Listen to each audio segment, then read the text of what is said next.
નમસ્કાર. વિશેષ ન્યૂઝની વિશેષ રજૂઆત વિશેષ વિશ્લેષણ વિથ દિનેશ સિંધવમાં હું દિનેશ સિંધવ તમારું સ્વાગત કરું છું.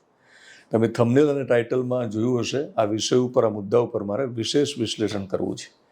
અમદાવાદના કાલુપુર સ્વામિનારાયણ સંપ્રદાય સાથે જોડાયેલ કોટેશ્વર ગુરુકુળના પૂર્વ સંચાલક કહીશું આપણે અત્યારે, સાધુ રાધાકૃષ્ણ દાસજીને લઈને જે કંઈ સમાચાર આવ્યા છે એને લઈને વિવાદ છે. ફરીવાર સમાચાર તમે મીડિયામાં જોયા હશે, વાંચ્યા પણ હશે કે સ્વામિનારાયણ સંપ્રદાયમાંથી વધુ એક સાધુએ રંગરેલિયા કરતા લંપટ સાધુના કારણે સંપ્રદાય બદનામ થયો છે. આ પ્રકારના સમાચાર તમે જોયા, સાંભળ્યા. મારા સુધી પણ આ સમાચાર આવ્યા કે જે સાધુ રાધાકૃષ્ણ દાસજી જે છે એમના ફોટો અને કેટલાક વિડીયો સોશિયલ મીડિયામાં વાયરલ થયા છે. એમાં એવું માનવામાં આવે છે કે હોટલમાં કોઈ પ્રેમિકા સાથે, કોઈ સ્ત્રી સાથે તેઓ રંગરેલિયા મનાવતા ઝડપાયા છે. સાથે સાથે એવી પણ વાત છે, વિડીયોમાં જોઈ શકાય છે કે ટી શર્ટ અને પેન્ટ પહેરીને તેઓ જઈ રહ્યા છે ગુરુકુળમાંથી, એવો વિડીયો પણ છે. તો એક વાત એવી પણ છે કે સંપ્રદાયે તેમને હવે ભગવો ઉતારી લઈને એમને કપડાં પહેરાવી દીધા, એટલે કે પેન્ટ શર્ટ, એટલે કે ટી શર્ટ અને પેન્ટ પહેરાવી દીધું. પણ બીજા સમાચાર એ પણ આવ્યા, પણ અમદાવાદના કાલુપુર સ્વામિનારાયણ સંપ્રદાય તરફથી એક ખુલાસો, એક સ્ટેટમેન્ટ મીડિયામાં આવી રહ્યું છે. તેમાં એવું કહેવામાં આવે છે કે 2 દિવસ પહેલાં કે 23 તારીખે તેઓ સંસારમાં જઈ ચૂક્યા હતા, એટલે કે સાધુ તરીકેનું એમનો જે ત્યાગ હતો એ ત્યાગ એમનો ત્યાં એમને પૂરો કર્યો ને એને ત્યાગી દીધો, અને તેઓ ફરી સાંસારિક જીવન જીવવા માગતા હતા. એટલે ગુરુએ જ એમને મંજૂરી આપી, એટલે કે 23 તારીખે જ તેઓ સાધુમાંથી સંસારી બની ચૂક્યા છે. આવું સ્ટેટમેન્ટ સંપ્રદાય તરફથી આવે છે.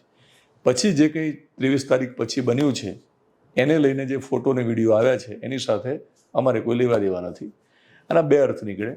કાંઈક વાત સાચી પણ હોઈ શકે કે સંપ્રદાયના જે લોકો છે એ સાચી વાત કરતા હોય. બીજી વાત, કદાચ તમે એવું પણ કહી શકો, અથવા તો મને પણ લાગે અને તમને પણ લાગે કે આખો મામલો જ્યારે સામે આવ્યો છે ત્યારે એમને ગાડી મૂક્યા હશે અને મંદિરના સંપ્રદાયના જે લોકો છે એ બચાવમાં એવું કહી રહ્યા છે કે અમે તો એમને ગાડી મૂક્યા હતા અને તેઓ સાધુ નહોતા અને સંસારી બની ગયા. પછી એમને આ પ્રકારના ફોટો અને વિડીયો તમારા સુધી આવ્યા છે, જેથી અમારે કોઈ લેવા દેવા નથી. સમાચાર આપણે અત્યાર સુધીમાં જ્યારે પણ કોઈ સાધુ સંતના આવ્યા છે, એ પછી કોઈ પણ સંપ્રદાયના હોય, અને ખાસ તો સ્ત્રીઓ સાથેના વિડીયો અને ફોટો, એ બધી વાતો જ્યારે આવી છે ત્યારે હંમેશા મીડિયામાં આવ્યું છે, લખાયું છે, બધાએ જોયું છે. પણ હું આ ઘટનાને જુદી રીતે જોઈ રહ્યો છું. આને હું વિશેષ રીતે જોઈ રહ્યો છું. હું એટલે જ વિશેષ વિશ્લેષણ કરવા જઈ રહ્યો છું.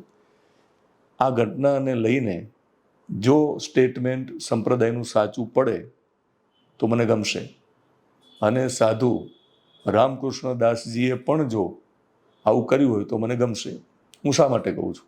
હું એટલા માટે કહું છું કે જેમના નામમાં જ રામ અને કૃષ્ણ છે, તો રામ અને કૃષ્ણ આપણા ભગવાન, આપણા જેટલા અવતારો થયા એમાં 2 અવતારો આપણી સામે છે, એમના જીવનથી આપણે વાકેફ છીએ.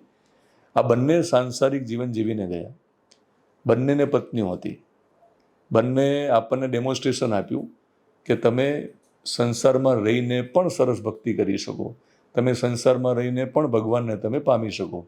એટલે જે સાધુના નામમાં રામ અને કૃષ્ણ હતું અને જેઓ દાસ પાછળ લાગતું હતું, એટલે કે ભગવાનના દાસ બનવાના કારણે તેઓ સ્વામિનારાયણ સંપ્રદાયમાં ગયા હતા અને હવે પાછા ફર્યા છે.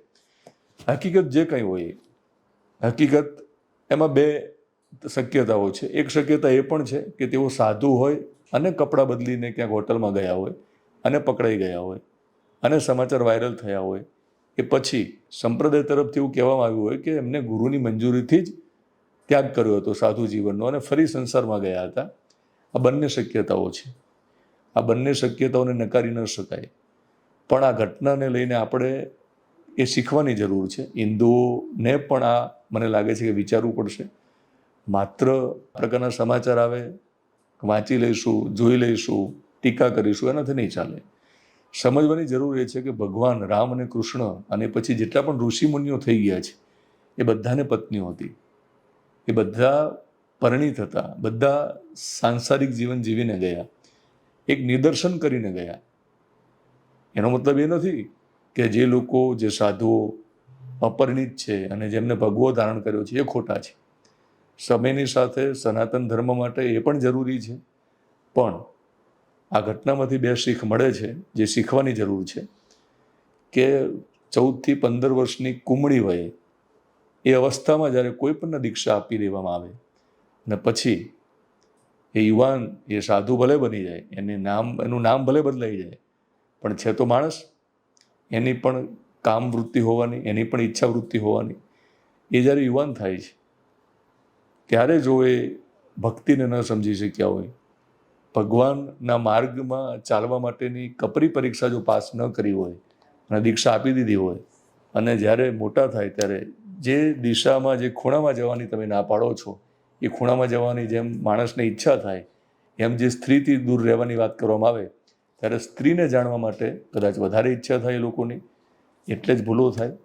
તો સ્વાભાવિક છે કે દીક્ષાની આખી જે પરંપરા છે એનો વિરોધ કરતો નથી, કારણ કે વિરોધ કરીશ તો મારો વિરોધ થશે. પણ વિચારવાની જરૂર છે કે દીક્ષા આપો એ પહેલાં અનેક વખત વિચાર કરવાની જરૂર છે, દીક્ષા લેનારે પણ અને દીક્ષા આપનારે કોઈ પણ સંપ્રદાય હોય, જેથી કરીને આવી ભૂલો ન થાય. માનીને ચાલો 2 શક્યતાઓ મેં કહી છે તમને, કે તેઓ પકડાઈ ગયા, અને પકડાઈ ગયા પછી સંપ્રદાયને નુકસાન ન જાય એટલા માટે જે સ્ટેટમેન્ટ આવ્યું, તો બંનેમાં જે કોઈ સાચું હોય, પણ આપણે હવે પૂર્વ સાધુ એટલા માટે કહીશું કે તેમને હવે સંસારમાં ફરીવાર શરૂઆત કરી દીધી છે. તો ટી-શર્ટ અને પેન્ટમાં એમને જોઈને મને એક વાત એ પસંદ આવી છે કે મને જો તમે સાદું જીવન ન જીવી શકતા હોય તો ખરેખર પેન્ટ શર્ટ પહેરી લેવાની જરૂર છે. સંપ્રદાયે પણ આવા સાધુ સંતોને પેન્ટ શર્ટ પહેરાવી દેવા જોઈએ, એમાં કંઈ ખોટી વાત નથી. ભૂલો થાય, કલંકનો સામનો કરવો પડે, સંપ્રદાય બદનામ થાય, એના કરતાં આ એક સારી પરંપરા છે. આ પરંપરાનો દાખલો બેસાડો કે જે લોકોને લાગે છે કે હવે સંસારમાં જવું છે પાછું, તો એમને જવા દો. અને પોતાને પણ જ્યારે લાગે, ભલે પોતે સાદું જીવન જીવતા હોય, ભલે ભગવામાં હોય, પણ લાગતું હોય કે તેઓ ભગવાનના માર્ગે ચાલી શકતા નથી અને સંસારમાં રહીને વધારે સારું ભગવાનનું કામ કરી શકશે, તો એવા સાધુ સંતોએ પણ જરૂર લાગે તો સામે ચાલીને કહેવું જોઈએ પોતાના ગુરુને, સંપ્રદાયને, કે અમને પેન્ટ શર્ટ પહેરવા દો. હવે પેન્ટ શર્ટ પહેરીને પણ સંસારમાં રહીને સરસ ભગવાનનું કામ કરીશું. તો મારી દૃષ્ટિએ આ ઘટનામાંથી એક વિશેષ વિશ્લેષણના ફળ સ્વરૂપે મને એવું લાગે છે કે સંપ્રદાય, સમાજ અને સાધુ બધાએ શીખવાની જરૂર છે કે જો ભગવાનના માર્ગે ચાલવામાં ભગવો પહેરીને ચાલી શકાતું હોય તો ચાલો, પણ લાગતું હોય કે અઘરું છે તો મેં કહ્યું એ પ્રમાણે ભગવાને પણ કોઈ પ્રયોગો કર્યા નહોતા. કારણ કે પ્રયોગો એટલા માટે નહોતા કર્યા કે એમને ખબર હતી કે સમાજમાં નિદર્શન આપવું હશે તો એમને પણ સાંસારિક જીવન જીવવું હશે. તો એ પણ જો સાંસારિક જીવન જીવીને ગયા હોય તો જરૂરી નથી કે ભગવાનને મેળવવા માટે સાધુ બનવું જોઈએ. તો ફરી એકવાર યાદ દેવડાવું છું કે આ ઘટનામાંથી આપણે શીખ મેળવીએ, માત્ર ચર્ચા ન કરીએ. જરૂર લાગે તો પેન્ટ શર્ટમાં આવી જાઓ, અને ગુરુઓને જો ખબર પડી જાય કે ચેલો છે સારો, એનો ઈરાદો સારો છે, પણ હજુ મન, બુદ્ધિ અને કામ આના ઉપર એનો કંટ્રોલ નથી, તો પેન્ટ શર્ટ કે પેન્ટ ટી શર્ટ પહેરાવી શકાય અને એમને સંસારમાં રહીને ભગવાનનું કામ કરવા દેવું જોઈએ, જેથી કરીને સંપ્રદાયમાં આ પ્રકારના સમાચારો વારંવાર સામે ન આવે અને સંપ્રદાય બદનામ ન થાય, અને નવી પેઢી આ પ્રકારના સમાચાર સાંભળીને કદાચ આનાથી અડગો ન થઈ જાય, અને નવી પેઢી આ પ્રકારના સમાચાર સાંભળીને ક્યાંક હિન્દુ ધર્મથી અડગી ન થઈ જાય. તો વિશેષ વિશ્લેષણમાં અત્યારે આટલું જ. ફરી કોઈ નવા મુદ્દા સાથે મળીશ અને વિશેષ વિશ્લેષણ કરીશું. વિશેષ ન્યૂઝની આ રજૂઆત તમને પસંદ હોય તો આપણી યુટ્યુબ ચેનલને તમે સબસ્ક્રાઈબ કરશો, ફેસબુક પેજ અને ઇન્સ્ટાગ્રામમાં જોતા હોય તો ફોલો કરશો.